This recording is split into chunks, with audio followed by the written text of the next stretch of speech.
What up, though? Ray Covery coming at you with the meeting after the meeting. Relationships. So when I hear something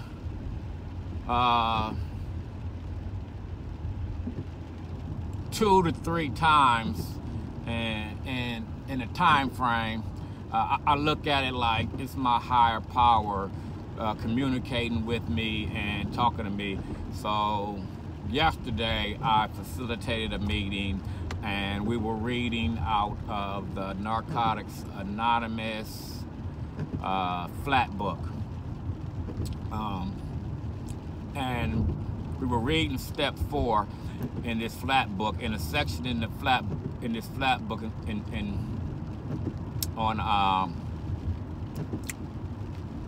a section of the flat book on step 4 talks about relationships, and we discussed that yesterday at the meeting I facilitated.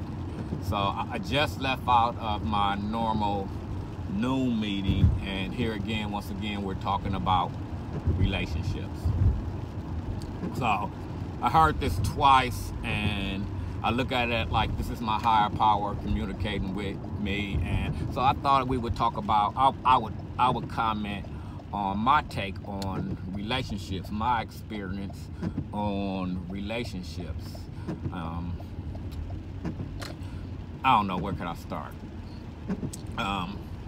First off, I believe that the relationships that I have encountered throughout my life shape me and mold me and create the person that you see here today. Some relationships are short-lived. Some relationships are reunited. Some relationships last a lifetime.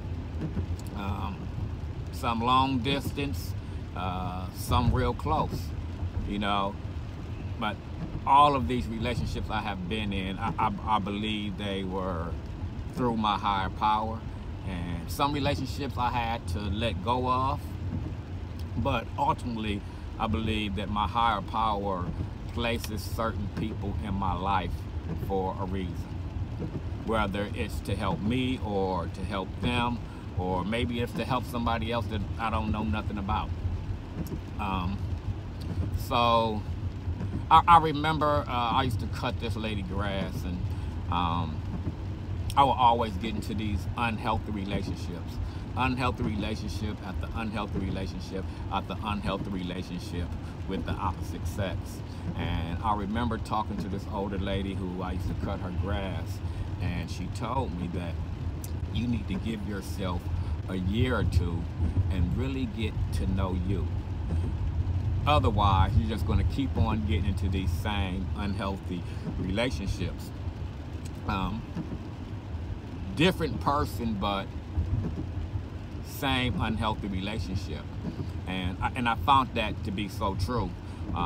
Throughout the years, I have heard that several times going to 12-step meetings. Hey, don't get into no relationship until you had a year sobriety. Don't get into no relationship until you've been clean at least 2 years. I remember it was this movie, and it was talking about, you know, after treatment, you know, get a pet or a plant, and if that pet or plant is still alive after a year, then you're ready to date. Then you're ready to have a relationship. Also told to love yourself. I can't love nobody until I learn how to love myself. I can't do nothing for nobody until I start doing for me. All these different takes on relationships, and I failed to apply them to my life for whatever reason.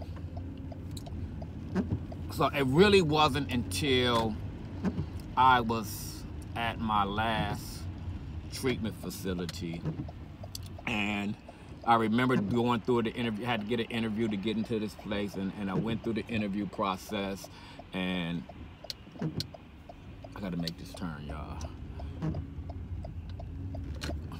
I remember doing the interview process, the guy was telling me, hey, do not mess with the women here. You're here to dang on focus on you and get yourself right. Do not mess with the women.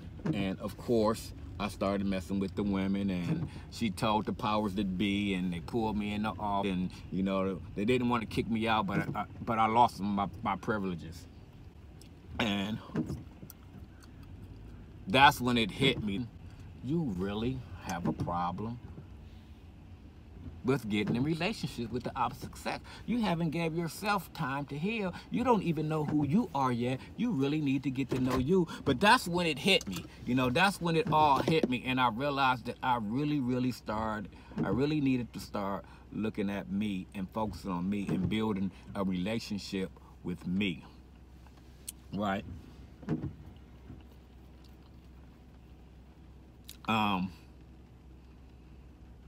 So I build this relationship with me. I get to know me, and then I started getting into healthy relationships. Have a beautiful wife. She holds me down. I hold her down. She's my better half. You know,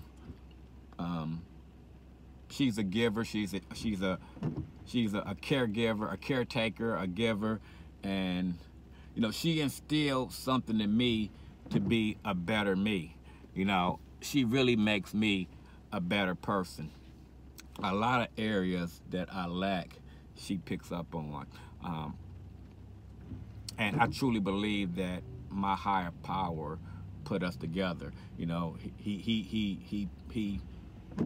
created this union for us. You know, and I say that because it was some things that had to be moved out of the way in order for us to be together, you know, because, you know, I had Jess, my daughter probably was about 6, 7, 8 months old at the time when we started talking, and, you know, she was dating a guy, and, you know, she was telling him it was over, but he still would come around. And you know, God had to remove my daughter's mother away, and he had to move this guy that she was talking to away in order for us to be together.